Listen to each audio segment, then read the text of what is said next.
దాని ఇన్వెస్టిగేషన్ ఏమీ తెలియలేదు. జస్ట్ ఆమె కంప్లైంట్ ఇచ్చింది, ఆ అమ్మాయి ఎవరో XYZ ఎవరైతే ఉన్నారో ఆమె నన్ను ఇట్లా అతను నా పైన అత్యాచారం చేశాడు, సరే ఏదో క్యారవాన్ లో ఏదో సంథింగ్ ఏదో చేశాడు, చేయడం జరిగింది అని చెప్పి ఎప్పుడో ఇట్ హాస్ బీన్ కంటిన్యూ కదా, ఇప్పుడు జరిగింది కాదు ఇన్సిడెంట్, ఇది కంటిన్యూ అవుతా ఉంది. ఇక్కడ మనకి రెండు రకాల కోణంలో మనం ఆలోచిద్దాం. ఇప్పుడు లా ఏం చెప్తుందంటే accused is innocent until proven guilty.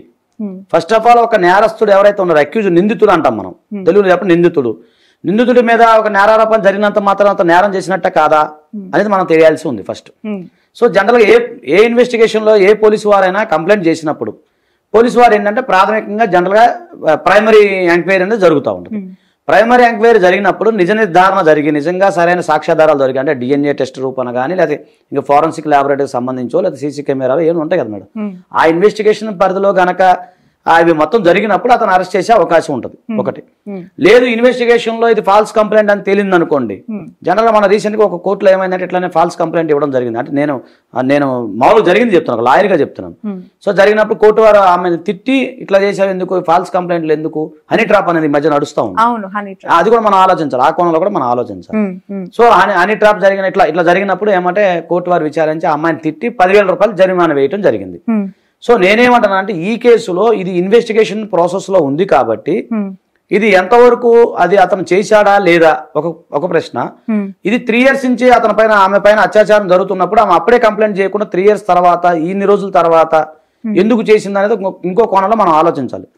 అంటే ఒక న్యాయవాది కాదు, కామన్ మ్యాన్ గా మనం ఆలోచిద్దాం. మరి అవును కరెక్ట్, 3 years నుంచి ఆమెను కొట్టాడు, అర్థం వేసి కొట్టాడు అన్నప్పుడు మరి అప్పుడే కంప్లైంట్ చేయాలి కదా. సో అంటే నేను పోలీసు వాళ్ళు ఈ రకమైన ఇన్వెస్టిగేషన్ పోలీసు వారు చేస్తూ ఉంటారు ఒకటి. రెండోది ఇప్పుడు 376 సరే సహజంగా ఇప్పుడు ఒక మహిళ కంప్లైంట్ చేసిన నా మీద అత్యాచారం అంటే పోలీసు వారు అది నాకు తెలిసి రాయదుర్గం PS లో ఫస్ట్ కంప్లైంట్ ఇచ్చినట్టున్నారు, 0 FIR, అది ఇక్కడ నార్సింగ్కి వెళ్ళినట్టుంది కదా. సో నార్సింగ్ ట్రాన్స్ఫర్ చేసినట్టున్నారు మేడం. చేసిన పోలీసు వారు నార్సింగ్ దాంట్లో పరిధిలోకి వస్తుంది కాబట్టి వాళ్ళు ఇన్వెస్టిగేషన్ చేసి నిజంగానే అతను చేశాడు అని అనుకున్నప్పుడు అతను అరెస్ట్ చేసే అవకాశం ఉంటుంది. అలా పోక్సో యాక్ట్ కనుక అంటే అట్ ద టైమ్ ఆఫ్ ఈమె మైనర్ అయినప్పుడు, ఈ పాప ఎవరైతే ఉందో ఆమె మైనర్ అయినప్పుడు అప్పుడు ఆ పోక్సో యాక్ట్ ప్రకారం కూడా అది 10 years వరకు జైలు శిక్ష పడుతుంది. సో అది ఇంకా క్రిటికల్ ఉంటుంది, చాలా డేంజర్ పోక్సో యాక్ట్. సో ఆ విధంగా జరిగిందా లేదా తర్వాత జరిగిందా, ఇవన్నీ మెడికల్ టెస్ట్లు అని తర్వాత ఇవన్నీ జరుగుతూ ఉంటాయండి. ఇక్కడ ఒకటి క్లారిటీ కావాల్సింది ఏంటంటే 2019 నుంచి 2024 వరకు ఈ ఇయర్స్ టుగెదర్ కొనసాగినప్పుడు 2024 లో చాలా సడన్ గా కేసు ఫైల్ చేయటం అనేది, అంటే ఆ ప్రెషర్ అనేది ఎక్కువై పెట్టాల్సి వచ్చిందా కేసు, లేదంటే ఎక్కడైనా మంచి జర్నీలో డిస్ప్యూట్స్ రావడంతోనే తను పోలీస్ కేసు నమోదు చేయాల్సి వచ్చిందా? ఈ 0 FIR ఇంకొకటి చెప్తానండి మేడం, దీని వెనక ఎవరైనా ఉన్నారా, కుట్ర కోణం ఎగ్జాక్ట్లీ నిన్నటి నుంచి కూడా సోషల్ డిజిటల్ మీడియాలో బాగా వినిపిస్తూ ఉన్నమాట. ఎవరో టాలీవుడ్ కి సంబంధించి జానీ మాస్టర్ పైన కుట్ర చేశారు, అది కూడా ఉండొచ్చు.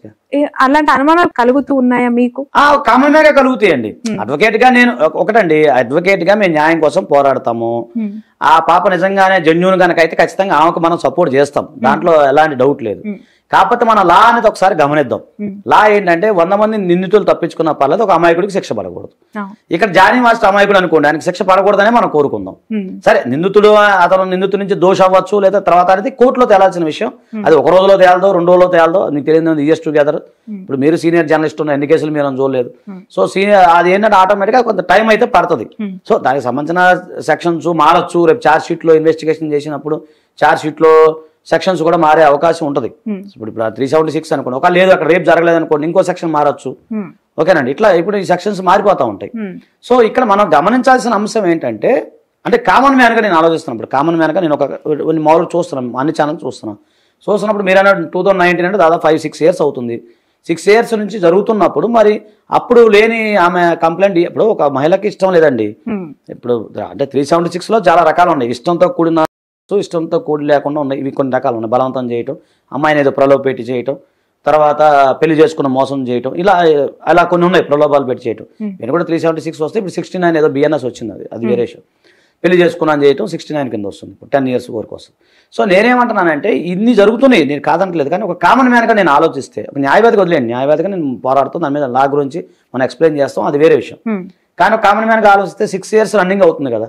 ఫస్ట్ మీకు ఇష్టం లేనప్పుడు అంటే ఫస్ట్ అతను నిన్ను కొట్టాడు ఎక్కడైతే కార్వాన్లో ఎక్కడ అంటే కార్వాన్ అంటారు దాన్ని లారీ క్యారవాన్ అంటారు కదా సో దాంట్లో అద్దంలో ఉన్నప్పుడు గోడకేసి కొట్టినప్పుడు మరి అప్పుడు ఏం చేసావు నువ్వు మీకు పేరెంట్స్ ఉంటారు అందరూ ఉంటారు కదా అన్నదమ్ములు అక్క చెల్లు ఉంటారు లేదా మీకు కొలీగ్స్ ఉంటారు లేదా 100 ఫోన్ చేస్తే అయిపోయినట్టే 2 నిమిషాలు అతను అరెస్ట్ చేస్తారు కదా మరి అలా జరిగినప్పుడు 6 years తర్వాత కంటిన్యూ అవుతూ ఉన్నప్పుడు ఇప్పుడు కంప్లైంట్ చేయాల్సిన అవసరం ఏంటనేది పోలీసు వాళ్ళు అది ఇన్వెస్టిగేషన్ చేయాలి పోలీసు వాళ్ళు ఇన్వెస్టిగేషన్ చేయాలి నిజంగా ఇక్కడ ఒకటండి ఈ సంఘటన జరిగిందా నిజంగా ఆమె అత్యాచారానికి గురైందా లేదా అనేది ఫస్ట్ తేలాల్సిన అంశం 2 ఇన్ని రోజుల్లో ఏమో ఎందుకు కంప్లైంట్ చేయలేదు అనేది వాడు 2 తేలాల్సిన అవసరం లేదు ఇది ఫేక్ కంప్లైంట్ అయ్యి ఉండొచ్చా అది కూడా తేలాల్సిన అంశం ఇవన్నీ ఇన్వెస్టిగేషన్ పరిధిలో తేలుతాయి ఎఫ్ఐఆర్ నమోదైనంత మాత్రం నేరం చేసినట్టు కాదుగా మేడం ఎఫ్ఐఆర్ అయినంత మంది నేరం చేసినట్టు ఎట్లా అవుతుంది అది ఇంకొకటి ఏంటంటే ఇంకొక విషయం చెప్తాను అక్యూజర్కి కొన్ని రైట్స్ ఉంటాయి సో అతను నిజంగా నేరం చేశాడు అనుకుందాం మర్డర్స్కి నేరం చేశాడు పోలీసు వాళ్ళు అతను అరెస్ట్ చేశారు అతను అక్యూజర్ ఉన్న రైట్ ఏంటి అక్యూజర్కి ఉన్న రైట్ ఏంటి తన యొక్క ఇన్నోసెన్స్ ని ప్రూవ్ చేసుకున్న రైట్స్ అయితే అతనికి ఉంటాయిగా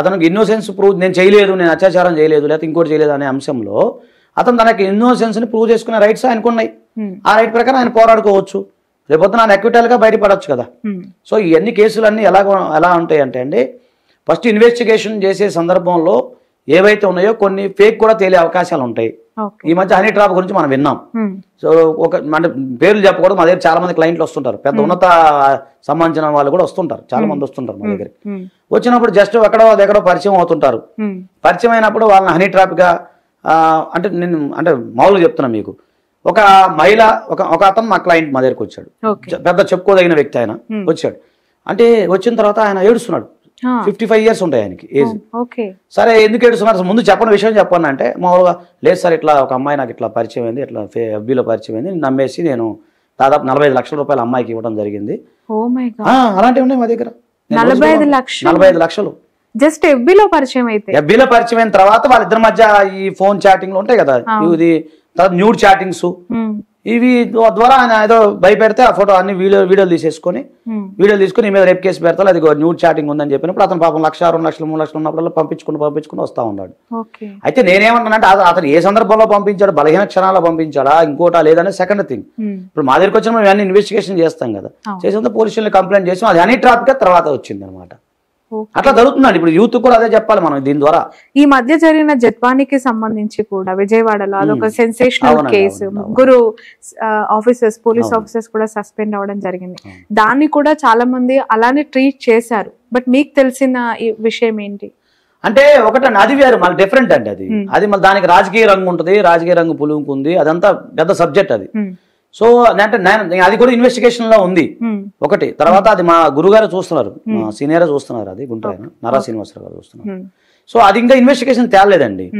అయితే ఏంటంటే ఒకటండి నేరారోపణ జరిగింది కాబట్టి ఇప్పుడు ఉదాహరణకి ఇప్పుడు జానీ మాస్టర్ గారి మీద నేరారోపణ జరిగిందండి జరిగినప్పుడు ఆయన జనసేన పార్టీ నుంచి ఏం చేశారంటే సస్పెండ్ చేస్తారు అలాగే పోలీసు వాళ్ళ దాని మీద నేరారోపణ జరిగింది ఇలా జరిగింది అన్నప్పుడు వాళ్ళు సస్పెండ్ చేయడం జరిగింది తర్వాత ఇది కేసు కనుక నిజంగా ఇది వాళ్ళు కొట్టేశారు అనుకోండి ఎక్విటల్ అయ్యారు అతనికి మళ్ళీ వాళ్ళు డ్యూటీలో జాయిన్ అవుతారు కదా అది నైతికత అంటాం మనం ఆ విషయాన్ని మనం అప్రిషియేట్ చేయాలి జనసేన వారిని అప్రిషియేట్ చేయాలి అలాగే పోలీస్ ఆఫీసర్ని అప్రిషియేట్ చేయాలి ఎందుకంటే ముందు ఎలిగేషన్ పడ్డాయి మన మీద బురద చల్లారు బురద అనేది పడింది అది నిజమా